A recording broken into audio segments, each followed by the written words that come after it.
Hello बच्चों, मैं राजीव कुशवाहा फिर से आप लोगों के लिए एक नए वीडियो लेके आया हूँ। और इस वीडियो में हम लोग क्या करेंगे, डीडीयू यूनिवर्सिटी का बीएससी फर्स्ट सेमेस्टर का फिजिक्स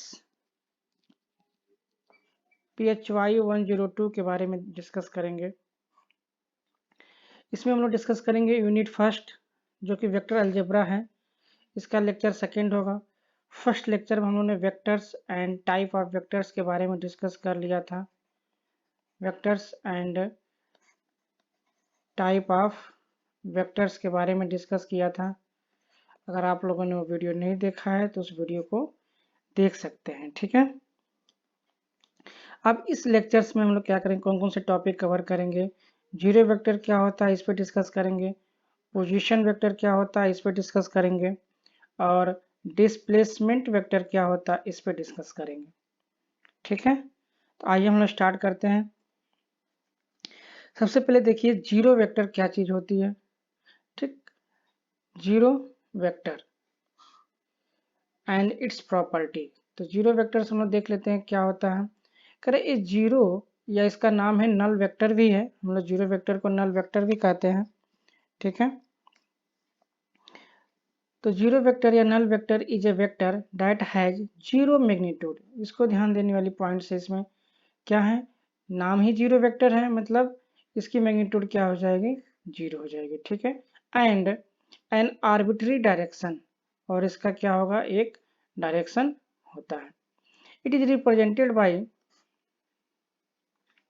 बाय जीरो वेक्टर्स। आपने ऐसे जीरो लिख करके ऊपर एक वेक्टर का सिंबल दे देंगे, इसको आप लोग जीरो वेक्टर से रिप्रेजेंट करेंगे।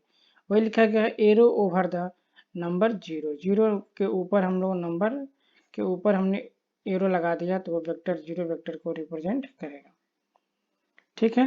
क्लियर है क्या होता है जीरो वेक्टर्स, या इसी का नाम है नल वेक्टर।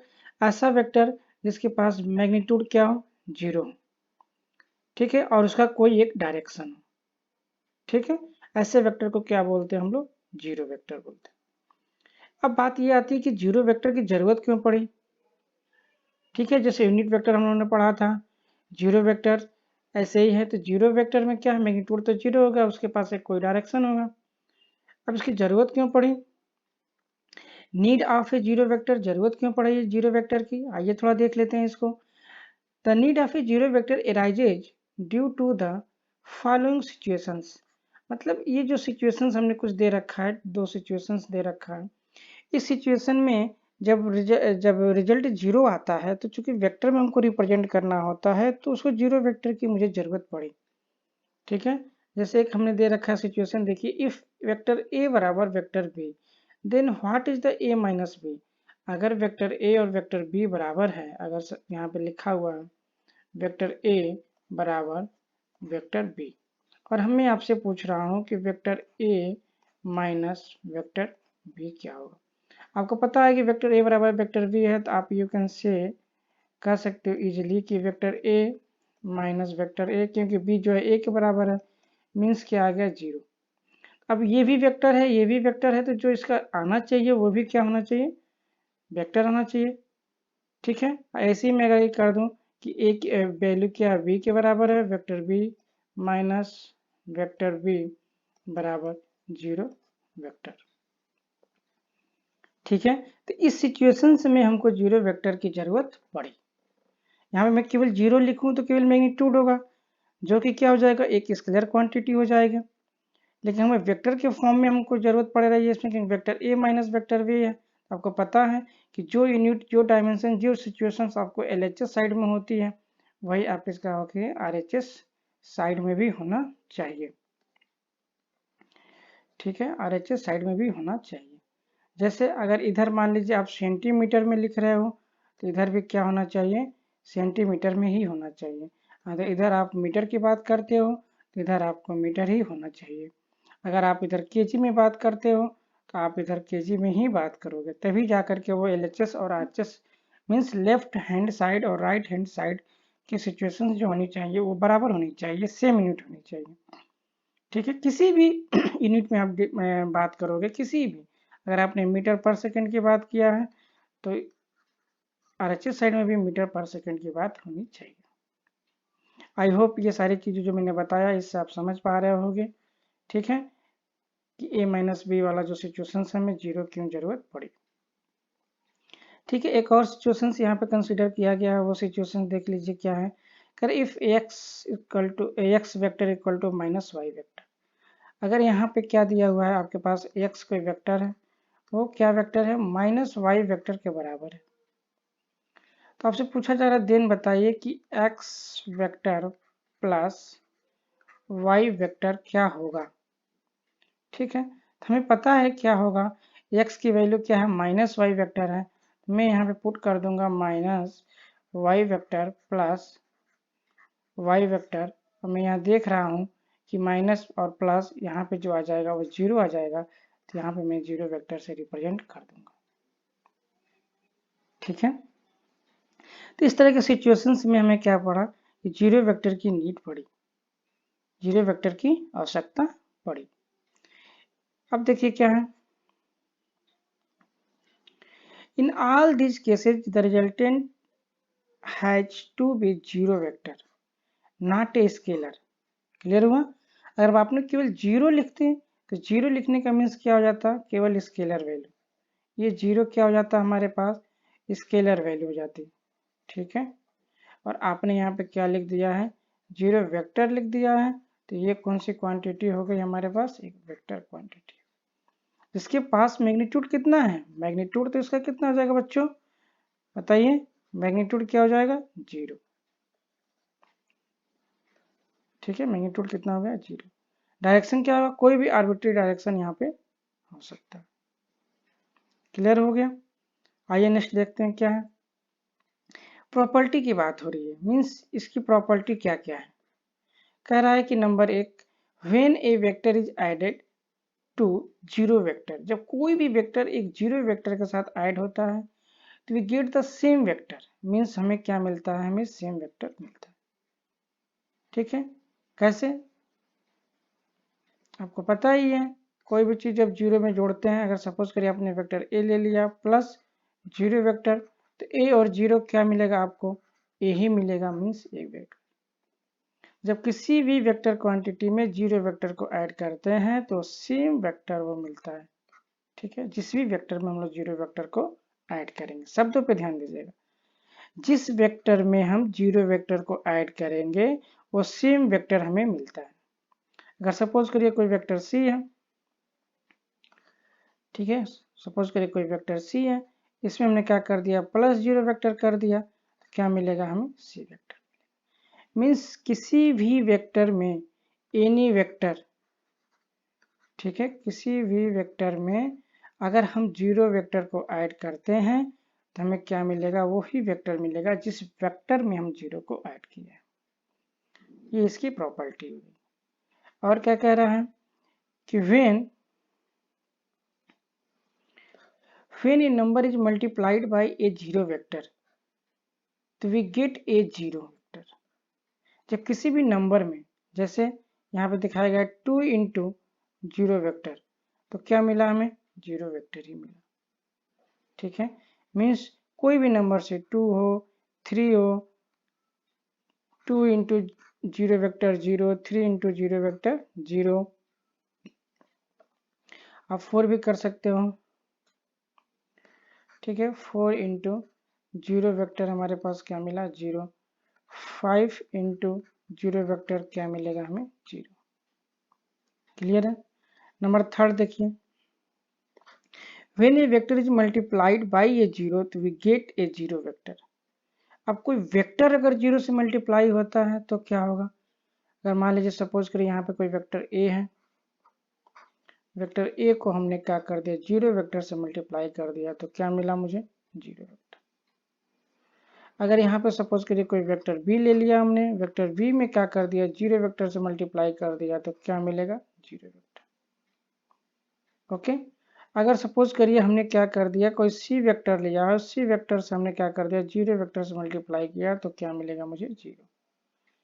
मीन्स किसी भी वेक्टर को आप जीरो से मल्टीप्लाई करेंगे, अगर सपोज कर लिया आपने ले लिया x vector into zero vector multiply किया, तो क्या मिलेगा, जीरो। अगर y ले लिया into y vector into zero vector multiply करेंगे तो क्या मिलेगा, जीरो वेक्टर। ओके, तो ये हो गई इसकी प्रॉपर्टी। क्लियर है? क्या हम लोगों ने डिस्कस कर लिया कि जीरो वेक्टर्स क्या होते हैं, जिसकी मैग्नीट्यूड क्या होंगी, जीरो। ठीक है, तो वो हो जाएगा जीरो वेक्टर। इसकी नीड क्यों पड़ी, ऐसे सिचुएशंस में हमें जीरो की जरूरत पड़ी, जीरो वेक्टर की, जहाँ पे क्या हो जीरो, ऐसे समझिए कि जहाँ पे रिजल्ट जीरो आ रही हो वेक्टर के केस में, तब वो जा करके हमें क्या पड़ा, जीरो वेक्टर की जरूरत पड़ती है वहाँ पे। इसीलिए हमने क्या कर लिया, जीरो वेक्टर देख लिया। इसकी कुछ प्रॉपर्टीज देख लिए, जिस भी वेक्टर के साथ ऐड होता है तो सेम वेक्टर मिलता है, बट वो मल्टीप्लाई होता है किसी भी वेक्टर के साथ तो रिजल्टेंट क्या देता है, जीरो।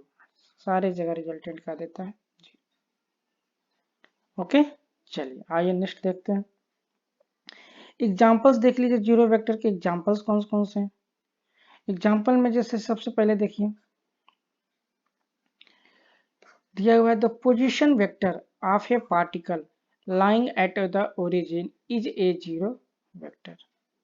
अगर हमने कोई एक्स एक्सिस लिया और वाई एक्सिस लिया, ठीक है, ये हो गया हमारे पास X axis and this is the Y axis, और यहाँ पे हमने पोजीशन वेक्टर की बात किया। देखिए पोजीशन वेक्टर मतलब ये ओरिजिन हो गया जहाँ से हमने एक्स ड्रा किया और वाई ड्रा किया। अगर पार्टिकल का पोजीशन यहीं पे है, origin, lying at the origin, ध्यान से समझिएगा एग्जाम्पल को, ठीक है, लाइंग एट द ओरिजिन मतलब जो पार्टिकल है वो ओरिजिन पे है, यहीं पे पार्टिकल है, तो इसका क्या हो जाएगा, पोजीशन वेक्टर क्या हो जाएगा, जीरो। समझ में आ गई बात, इसका पोजीशन वेक्टर क्या हो जाएगा, जीरो। पोजीशन वेक्टर क्या हो जाएगा, जीरो। ठीक, कब, जब ओरिजिन पे लाई करेगा, व्हेन, जब ओरिजिन पे पार्टिकल लाई करेगा तब। अगर सपोज करिए ओरिजिन पे ना लाई करके यहाँ पे लाई करिए, सपोज करिए यहाँ पे पार्टिकल आ गया, अब इसका पोजीशन वेक्टर कितना हो गया, इतना हो गया। मीन्स ये x की वैल्यू जो होगी, अगर सपोज करिए ये x है और यहाँ से हमने एक परपेंडिकुलर ड्रा किया, अगर सपोज करिए ये, ठीक है, इतनी वैल्यू क्या होगी हमारे पास, y, देन इसका पोजीशन वेक्टर कितना हो जाएगा बच्चों, ये हो जाएगा, ये इसकी पोजीशन हो जाएगी। ठीक है, अगर इसको हम r से रिप्रेजेंट करेंगे तो इसकी पोजीशन वेक्टर क्या हो जाएगी, r हो जाएगी। बट ये ओरिजिन की बात कर रहा है, ये नोटिस करेगा, अरे ओरिजिन पे लाई करेगा पार्टिकल तो उसकी जो पोजीशन वेक्टर होगी वो क्या हो जाएगी, जीरो हो जाएगी। समझ में आई बात। सेम एग्जांपल देखिए, ये नीचे दिया हुआ है, the velocity vector of a stationary object. Stationary मतलब क्या होता है बच्चों, स्थिर, ठीक है, रुका हुआ। तो आपको पता है रुका हुआ या स्थिर की वेलोसिटी क्या होगी बच्चों, जरा बता दो मुझे तो, उसकी वेलोसिटी क्या होगी, जीरो। एग्जाम्पल को देखिए, थोड़ा सा टफ है समझना, जो एग्जाम्पल्स है, लेकिन अगर अच्छे से समझोगे तो कोई दिक्कत नहीं है। नहीं बताया ना, पोजीशन वेक्टर, किसका पोजीशन वेक्टर, जब ओरिजिन पे लाई करेगा तब जीरो होगा पोजीशन वेक्टर, अगर ओरिजिन पे लाई नहीं करेगा तो पोजीशन वेक्टर जीरो नहीं होगा। क्लियर होगा ये एग्जाम्पल्स। नेक्स्ट एग्जाम्पल क्या था इसमें, स्टेशनरी ऑब्जेक्ट कोई है तो उसकी जो वेलोसिटी वेक्टर होगी वो क्या होती है, जीरो वेक्टर होती है। ऐसे समझिए, कोई स्टेशनरी ऑब्जेक्ट है, उसकी जो वेलोसिटी वेक्टर होगी वो क्या होगी, जीरो होगी। कैसे होगी हम लोग समझ लेते हैं। देखिए स्टेशनरी मतलब होता है कि कोई भी ऑब्जेक्ट रुका हुआ है। अगर ऑब्जेक्ट रुका हुआ है इसका मतलब कि उसमें जो वेलोसिटी होगी वो जीरो होगी। मैं यही समझाना चाह रहा हूँ, ठीक है। इसका मतलब क्या हो गया कि जो आपके पास वेलोसिटी है, ठीक है, ये स्थिर है, तो स्थिर के केस में क्या हो गया, यहाँ मैंने जीरो लिखा है तो जीरो क्या होगी, इसकी जो वेलोसिटी होगी वो क्या हो जाएगी, जीरो हो जाएगी बच्चे। और जब वेलोसिटी जीरो हो जाएगी तो भाई वेलोसिटी जब जीरो हो गई तो किससे रिप्रेजेंट करेंगे हम लोग, जीरो वेक्टर से रिप्रेजेंट करेंगे। क्लियर हुआ। फिर से मैं यहाँ पे देखिए बता दे रहा हूँ आपसे, मैंने क्या कहा कि वेलोसिटी जो वेक्टर होगी, ठीक है, वो क्या होगी, वो जीरो वेक्टर होगा। ठीक, कब, सिचुएशन क्या है, कब, जब ऑब्जेक्ट रुका हुआ होगा तब। ठीक है बच्चों, जब ऑब्जेक्ट रुका होगा तब। और आपको पता ही है जब ऑब्जेक्ट रुका होगा तो उसकी वेलोसिटी 0 हो जाएगी। अगर ऑब्जेक्ट रुका ना हो, मूविंग ऑब्जेक्ट हो, डायनेमिक ऑब्जेक्ट हो, तो जाकर के उसकी वेलोसिटी वेक्टर 0 नहीं होगी। कब होगी कब नहीं होगी मैंने ये भी बता दिया इसमें। पोजीशन वेक्टर में भी मैंने बता दिया, जब ओरिजिन पे रहेगा तभी 0 वेक्टर होगा, ओरिजिन पे नहीं है, कुछ डिस्टेंस पे है, कुछ दूरी पे है, जैसे r मैंने माना था, तो वो अलग चीज हो जाएगी, तब वो पोजीशन वेक्टर 0 वेक्टर नहीं होगा। ऐसे लास्ट एग्जाम्पल बहुत ही अच्छा है, ठीक है, जिसको समझ में आ जाएगी अच्छी बात है, नहीं आएगी तो मैं समझा रहा हूँ। The acceleration velocity of an object moving with uniform velocity। ठीक, यहाँ पे कुछ मिसप्रिंट हो गया, ये नहीं रहेगा। The acceleration of an object moving with uniform velocity, इसको ध्यान दीजिएगा। Uniform velocity is a 0 vector. Uniform मतलब क्या होता है बच्चों, एक समान चाल से, एक समान चाल से। अगर समान चाल से होगा तो इसका मतलब हो जाएगा कोई भी एक्सेलरेशन प्रोड्यूस नहीं होगा। ACCELERATION, no acceleration produce. आपको पता ही है एक्सेलरेशन कब प्रोड्यूस होता है, जब मेरा वेलोसिटी चेंज होती है विथ रिस्पेक्ट टू टाइम। और यहाँ तो इसने दे रखा है कि यूनिफॉर्म वेलोसिटी है, मतलब वेलोसिटी जो हो रही है वो चेंज नहीं हो रहा है। जब वेलोसिटी चेंज नहीं हो रहा है इसका मतलब कि एक्सेलरेशन जो होगा वो इस केस में 0 वेक्टर होगा।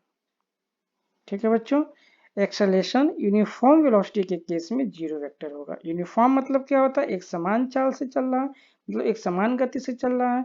मीन्स अगर 20 किलोमीटर पर घंटे के हिसाब से चल रहा है, 20 किलोमीटर पर आवर के हिसाब से चल रहा है, तो वो उसमें उसी हिसाब से चल रहा है, कोई भी एक्सेलरेशन इसमें प्रोड्यूस नहीं होगा, नो एक्सेलरेशन। अगर वही क्या करता, 20 किलोमीटर पर आवर से चलता, फिर 25 किलोमीटर पर आवर से चलता है, तो अलग अलग वेलोसिटी से चलता, तो एक्सेलरेशन अलग अलग प्रोड्यूस होता। लेकिन इस केस में एक्सेलरेशन ही प्रोड्यूस नहीं हो रही है। ओके, चलिए आगे बढ़ते हैं हम लोग फटाफट। नेक्स्ट देखिए क्या है, पोजीशन वेक्टर है। पोजीशन वेक्टर मैंने अभी पीछे डिस्कस किया है, सेम वही चीज यहाँ पे देखिए, लेकिन स्पेशली एक टॉपिक ही मैंने ले लिया था पोजीशन वेक्टर का, क्या होता है आप लोग को समझ में आ जाएगा। देखिए, a vector which give position of an object, ऐसा वेक्टर जो किसी भी ऑब्जेक्ट का पोजीशन बताए with reference to the origin of a coordinate system, of a coordinate system. ठीक है, of a coordinate system is called position vector. मतलब ऐसा ऑब्जेक्ट जो ओरिजिन से, ये रेफरेंस पॉइंट है, ओरिजिन से किसी भी ऑब्जेक्ट की पोजीशन बता रहा है। ठीक है, कोऑर्डिनेट सिस्टम ये हो गया हमारे पास x और y, ये x हो गया, और ये जो हो गया हमारे पास y हो गया, और ये जो वेक्टर है ये पोजीशन वेक्टर हो गया। इसको हम दिखाना चाहें तो x, y से दिखा सकते हैं। ठीक, इसको अगर दूरी दिखाना चाहें ऐसे हम लोग पोजीशन वेक्टर r दिखा सकते हैं। क्लियर हो रहा है? तो the vector which give the position of an object, vector which position of an object with reference to the origin of a coordinate system is called the position vector. Okay, consider the motion of an object in xy plane, ये xy plane हो गया, with origin at O. Suppose an object is at the point P at any time t shown in the figure। किसी भी time पे object क्या है, यहाँ पे पॉइंट P पे है, तो किसी भी समय पॉइंट P पे है तो इसका पोजीशन वेक्टर क्या हो जाएगा, जो यहाँ से लेके यहाँ तक दूरी होगी, यहाँ से लेके ओरिजिन तक की जो दूरी होगी वही इसकी पोजीशन हो जाएगी। अगर आप ही हो, अगर आप एक स्टूडेंट हो, तो आपके कॉलेज से आपके घर की जो दूरी अगर निकालते हैं हम लोग, पोजीशन निकालेंगे, तो जो वेक्टर ड्रा करेंगे वेक्टर का फॉर्म में निकालेंगे तो आपका पोजीशन वेक्टर बताएगा। ठीक है, यहाँ पे देखिए, देन यहाँ पे क्या है, vector OP is the position vector of an object at P। Clear हो गया पोजीशन वेक्टर। पोजीशन वेक्टर बेटा कुछ नहीं है, नथिंग बट है, बस केवल पोजीशन बता रहा है किसी भी ऑब्जेक्ट को। XY प्लेन में हो सकता है, XYZ प्लेन में हो सकता है, अकॉर्डिंग टू सिचुएशंस। बस जो हम लोग डिस्टेंस पढ़ते हैं, दूरी पढ़ते हैं, वही चीज है यहाँ पे पोजीशन वेक्टर। ओके, चलिए आइए नेक्स्ट देखते हैं हम लोग। नेक्स्ट है आपके पास क्या, डिस्प्लेसमेंट वेक्टर। डिस्प्लेसमेंट वेक्टर से पहले मैं आपको जरा बता दूं डिस्प्लेसमेंट क्या होता है। आपको पता है ये डिस्प्लेसमेंट क्या होता है? कोई पार्टिकल अगर यहाँ पे है तो यहाँ से मान लीजिए एक टाइम टी पे यहाँ पे है और कुछ समय बाद फिर ये कहाँ चला जाता है, पॉइंट बी पे। सपोज करिए टाइम क्या हो गया, टी डैश। यहाँ सपोज करिए यहाँ पे 10:15 पे यहाँ पे है और 10:30 पे AM PM according to your situations AM PM लगा दीजिए। तो ये क्या हो गया, समय के रिस्पेक्ट में क्या हो गया, इसकी पोजीशन क्या हो गई, बदल गई। समय के रिस्पेक्ट में इसकी पोजीशन क्या हो गई बच्चों, बदल गई। ठीक है, समझ में आया? यही क्या हो गया आपका डिस्प्लेसमेंट। देखिए यहाँ पे क्या है, it is a vector which tell how much, कितना, एंड इन विच डायरेक्शन, किस डायरेक्शन में, an object has changed its position. ठीक है, changed its position in a given time interval. ये जो गिवन टाइम इंटरवल था, इस समय में ऑब्जेक्ट ने अपना पोजीशन कितना बदल दिया और किस डायरेक्शन में बदल दिया। The vector PQ is the displacement vector of an object in time interval t to t dash. यहाँ पे देखिए मैंने डायग्राम्स बना रखा है, सेम वही हो जाएगा। एक्स वाई प्लेन में कोई हमने ऑब्जेक्ट ले रखा है। सपोज करिए पोजीशन वेक्टर एट t, मान लीजिए यहाँ पे कोई पॉइंट P है, ठीक है, और ये कोई पॉइंट क्या हो गया, Q हो गया। तो ऑब्जेक्ट पहले क्या है, T पे क्या है, P पे है। ये देखिए वेक्टर बना रखा है हमने, ठीक है। सपोज करिए ये R वेक्टर है, ये दूरी यहाँ पे है। बट कुछ समय बाद t डैश टाइम के बाद यही वेक्टर कहाँ पे आ गया, यहाँ पे। ठीक है, तो जब ये जो डिस्टेंस, ये जो डिस्टेंस हुई बच्चों, ये जो डिस्टेंस, ठीक है, ये जो डिस्टेंस हुई है, यही क्या हो गया, मेरा डिस्प्लेसमेंट वेक्टर हो गया, जो कि पी क्यू से रिप्रेजेंट किया जा रहा है। ठीक है, समझ में आ गया बात? पहले क्या था, टाइम टी पे क्या था, पार्टिकल पी पे था, टी डैश पे कहाँ चला गया, क्यू पे। तो डिस्प्लेसमेंट कितना होगा ये। तो इसको जो हमने मिलाने के लिए जो वेक्टर ड्रा किया, ये जो वेक्टर मैंने ड्रा किया, यही क्या है, मेरा डिस्प्लेसमेंट वेक्टर है। ओके, तो आई होप हम लोगों ने जितना इसमें पढ़ा, डिस्कस किया, ठीक है। जीरो वेक्टर्स, इट्स प्रॉपर्टी, फिर पोजीशन वेक्टर देख लिया हमने, डिस्प्लेसमेंट वेक्टर देख लिया, ठीक है। तो मैंने अपने तरफ से अच्छे से समझाने की कोशिश किया है और आई होप आपको समझ में भी आया होगा। अगर कोई प्रॉब्लम लग रही हो, कहीं पे भी कुछ दिक्कत लग रहा हो, अगर कहीं में मुझे बताने में कहीं त्रुटि हो रही हो, कहीं एरर हो रही हो, अगर आपको लग रहा है कि नहीं और अच्छे से समझाया जा सकता है, तो प्लीज़ मुझे कमेंट करें, सजेशन दें, ताकि मैं और अच्छे से आपको लोग के लिए एक वीडियो बना के लाऊं। ओके, चलिए फिर हम लोग मिलते हैं नेक्स्ट वीडियो में। ओके, तब तक के लिए थैंक यू, नमस्कार।